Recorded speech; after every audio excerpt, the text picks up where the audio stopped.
Hi, it's Becky.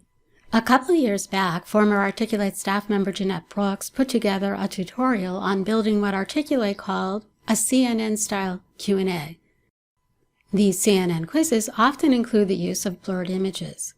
I'll provide a link to this tutorial under the video when I'm done.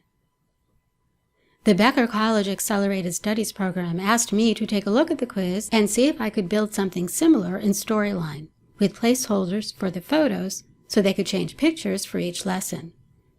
Their quiz needed to include grading, and unlike most quizzes, the ability for learners to access the questions in any order. In the end, because of the complexity of the triggers and variables, we developed separate files for 3, 4, 5, and 6 question quizzes. You can see in this 3-grid example that we have an introductory slide, as you'd expect, a slide for each question, and a results slide. We also have a lightbox slide. More on that in a bit. So let's see how this works. You can see that the photos in the grid are not blurred. Storyline doesn't currently include a blurring tool. We could have blurred them in another program like Snagit, but our template uses the Change Picture option to swap out placeholders for photos, in which case the blurring doesn't come along with the picture. I know it sounds a bit confusing, but if you give it a try, you'll see what I mean. So instead, we used some filtering options on the photos that were available in Storyline. Learners are given brief instructions. They can hover over the photos and then click to select one and answer a question. I'll click the middle one.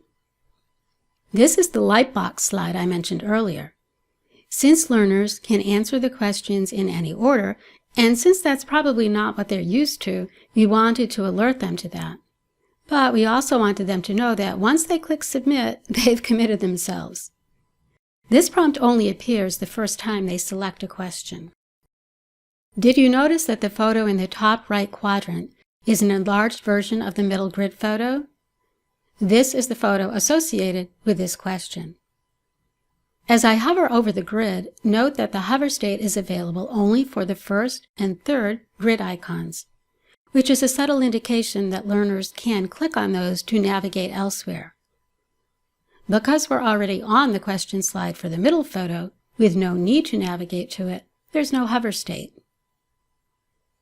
I'll click True, which is incorrect, and submit my answer.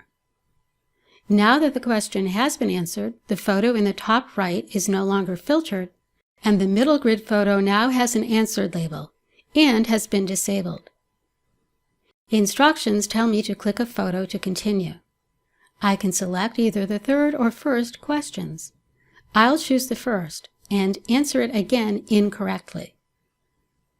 The first and second grid icons now have answered labels and have been disabled. And I'm again directed to click a photo to continue. I'll go ahead and click on the third question and answer it correctly.